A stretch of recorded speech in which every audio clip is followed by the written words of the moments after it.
So that's how the world is responding. What about India? How should India view China's aggressive moves? What would happen if China invades Taiwan? How will it impact the border standoff with India? We crunched some numbers and the findings are interesting. First, let's look at what China would need to conduct an invasion. There are various estimates of what China will need in terms of manpower and resources, but most experts agree that the PLA would need at least 300,000 to 400,000 soldiers. 300,000 to 400,000. With this strength, the Chinese military can put boots on the ground on both fronts. The PLA at the moment has over 2 million active personnel. The Chinese army alone has over 900,000 soldiers. Reports say China maintains 60,000 soldiers along the border with India. And in an actual war, it needs much more than numbers to win a war. Having said that, if these numbers hold, just theoretically, China can still manage two conflicts simultaneously. What does this mean for New Delhi? It means that there's no easing of the border standoff, at least immediately. In fact, the Taiwan drill should serve as a reminder that China won't hesitate to start a war and that it only understands the language of strength. So just like Taiwan, India needs to be prepared for a Chinese escalation, and India is doing exactly that. It is reaching out to allies.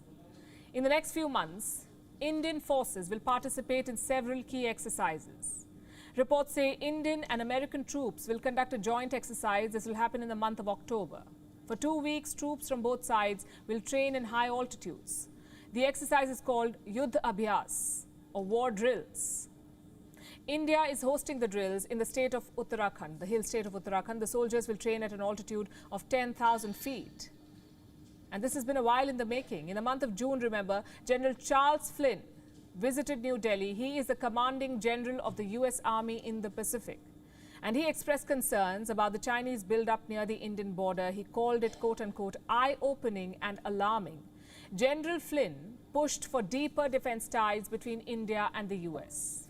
In fact, I have a statement with me. This is what he said. I think some of the infrastructure that is being created in the Western Theatre Command is alarming. He's talking about China. And so much, like across all of their military arsenal, one has to ask the question, why? I think it is worthy of us working together as a counterweight to some of those corrosive and corrupted behaviors that the Chinese demonstrate. At the end of the day, this sharing of soldier, tactical and operational practices increases everybody's readiness to respond to whatever crisis may occur. So that's the thought behind the drills. The timing is interesting, though. October, remember, is also the month when the Communist Party Congress will be held. It happens every 5 years, and this edition is very important. It will be an important event because this time Xi Jinping will seek a record third term as the president of China. He hopes to create history at this party conference in October. A third term will make him invincible in the Communist Party.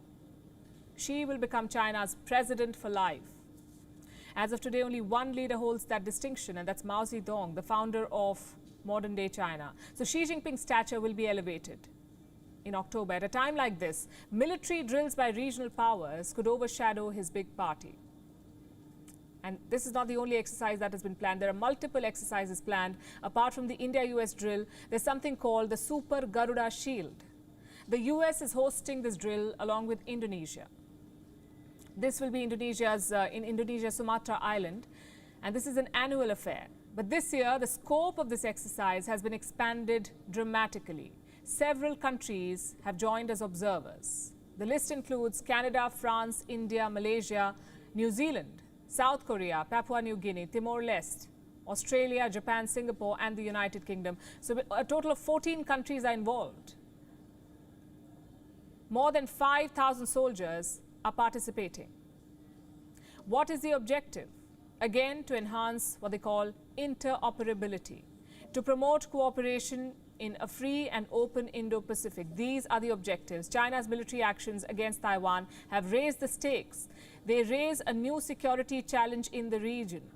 And there's only one way to counter China at this point: regional cooperation. WION is now available in your country. Download the app now and get all the news on the move.